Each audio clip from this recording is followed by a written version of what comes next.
안녕하세요. 하루 한 생각 석주 김경현입니다. 오늘은 달마와 해가, 선종 초조에 해당되는 달마와 해가에 대한 아름다운 이야기를 한번 해보겠습니다. 단비구법, 팔을 잘라서 법을 구하다.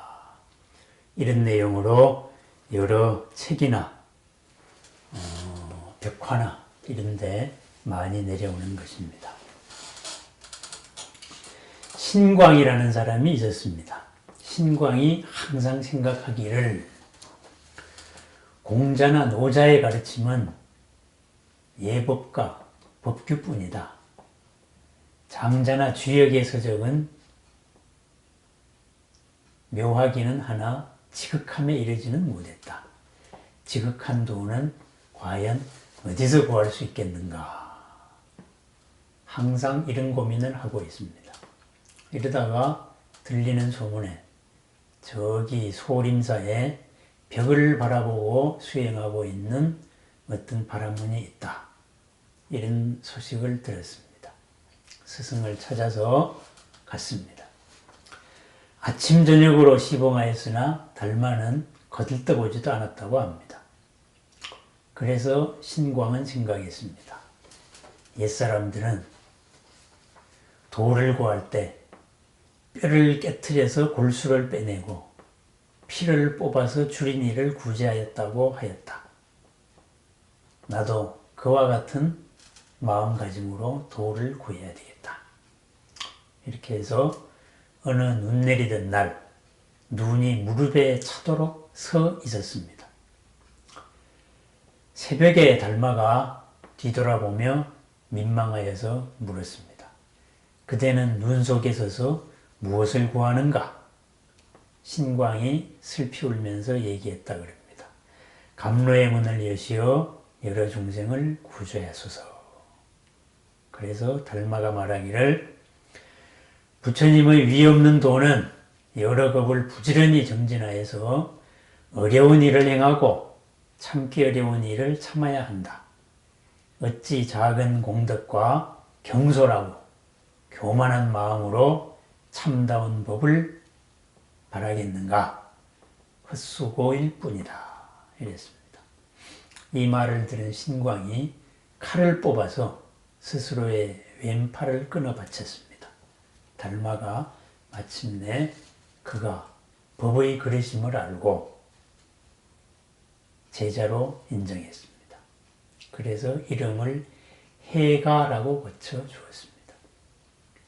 해가, 지혜 해자에 가할 가자입니다. 지혜가 가히 담길 수 있는 그릇이다. 이렇게도 해석할 수 있겠습니다. 여러 문답이 오고 갔는데요. 해가가 말했습니다. 부처님의 시민, 부처님 마음의 근본 가르침을 주십시오. 달마가 말하기를 부처님의 시민은 남에게서 얻는 것이 아니다. 해가가 다시 물었습니다. 제 마음이 편치 못하니 스승께서는 편안하게 하여 주소서. 달마가 말했습니다. 그대 마음을 가지고 오면은 내가 편안하게 해주겠다. 마음을 아무리 찾아도 얻을 수가 없습니다. 내가 이미 내 마음을 편안케 했다. 이 유명한 이야기입니다.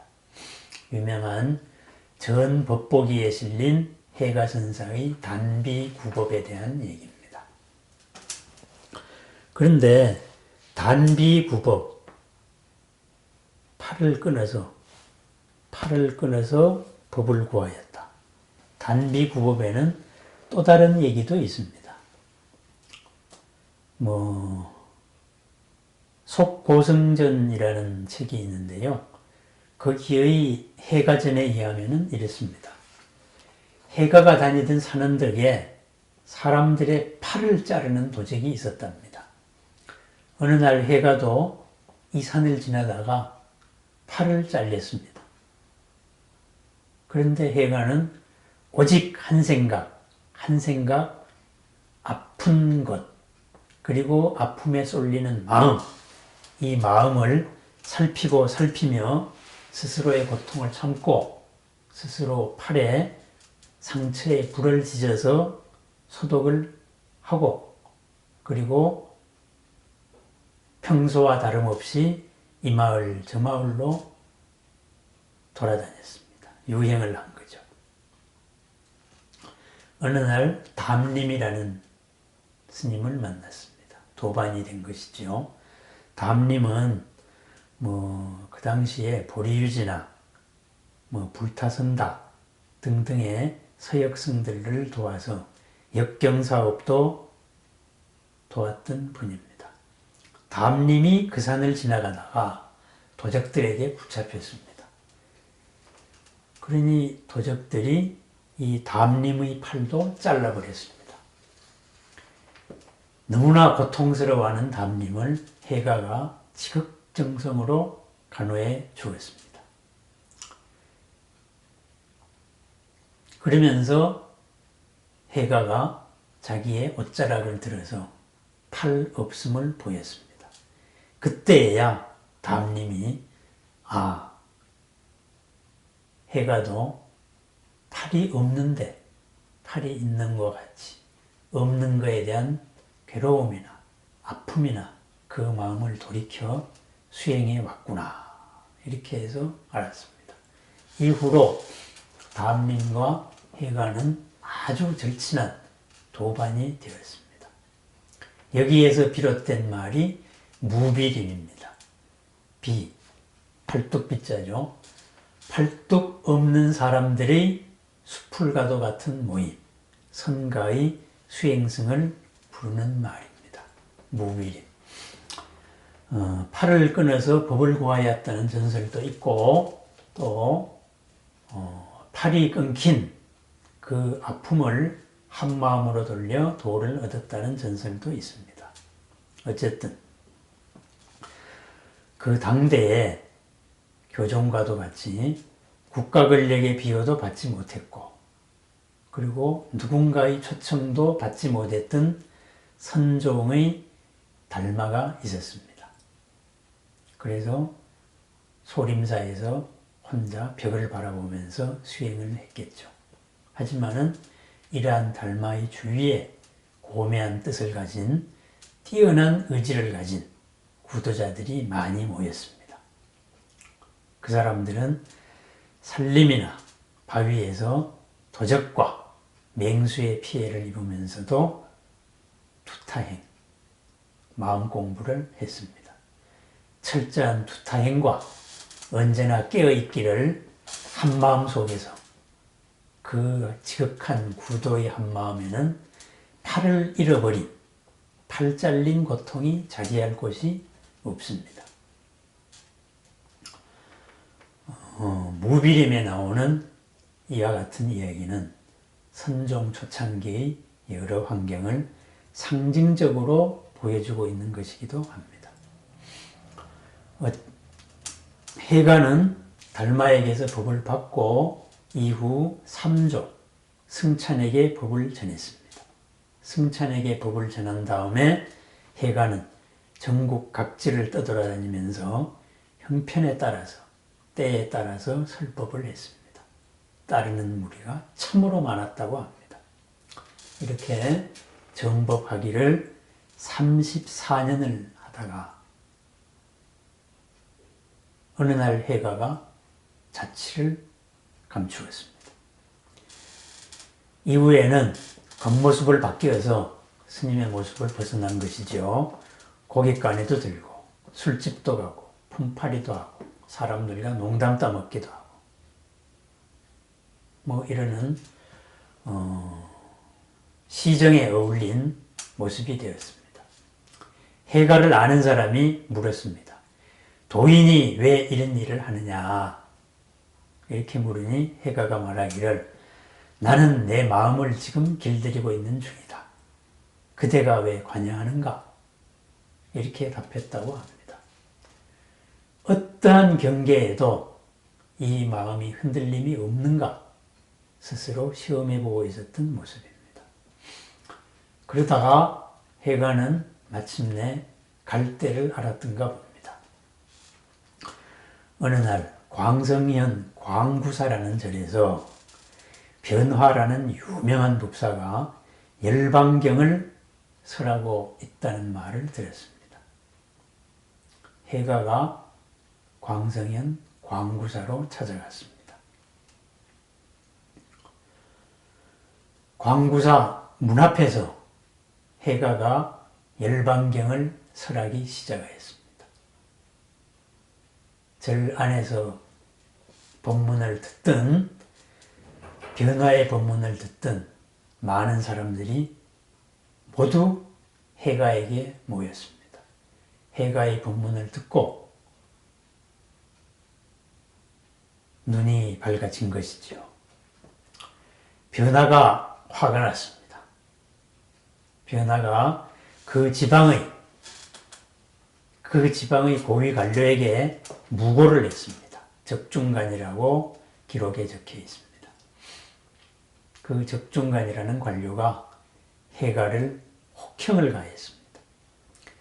그런데 끊임없이 가해지는 혹형 속에서도 해가는 얼굴 하나 변하지 않았다고 합니다. 그러면서 모진 고문, 혹형 속에서 생을 마감했습니다. 해가의 삶이 이러합니다. 입전수수하여 모든 경계 속에서 한계를 벗어난 마음을 다스리다가 마침내는 법을 설하고 그리고 그 인연으로 혹형을 받고 죽었습니다. 여기에서 유명한 고사성어가 하나 생겼습니다. 해가상채라고 합니다. 해가가 묵은 빚을 갚았다. 해가가 채무를 갚았다. 이런 말입니다.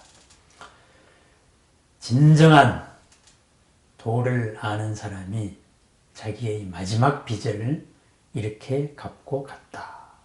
이런 말이었습니다. 달마, 해가, 그리고 승찬으로 선의 법은 이어집니다.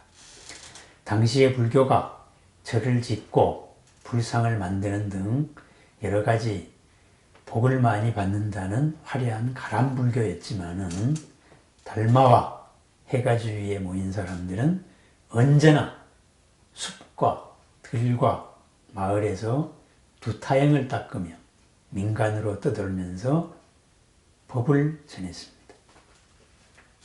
그러다가 어느 날 사회가 혼란해지고 나라가 도탄에 빠진 나라들이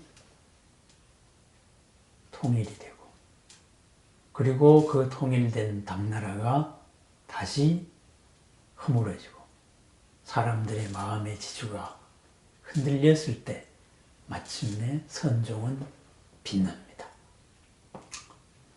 어떠한 마음 경계에도 흔들리지 않는 오롯한 한마음, 그 한마음에서 비롯되는 직관적인 지혜, 바로 선종입니다.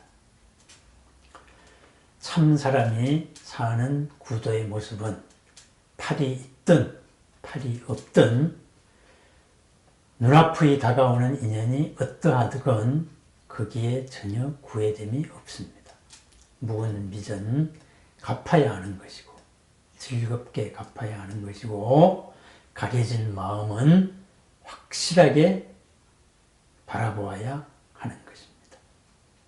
진정으로 내가 가야 될 길, 구도의 마음을 나타낸 것입니다. 단비구법, 팔을 잘라서 법을 구했다는 얘기나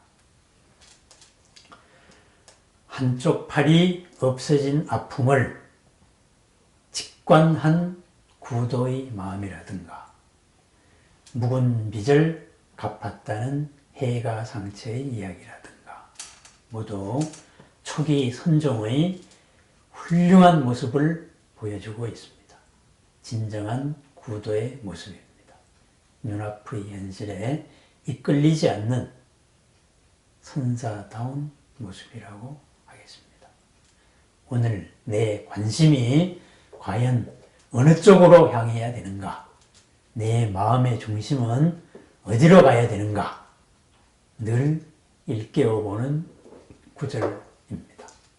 네, 감사합니다.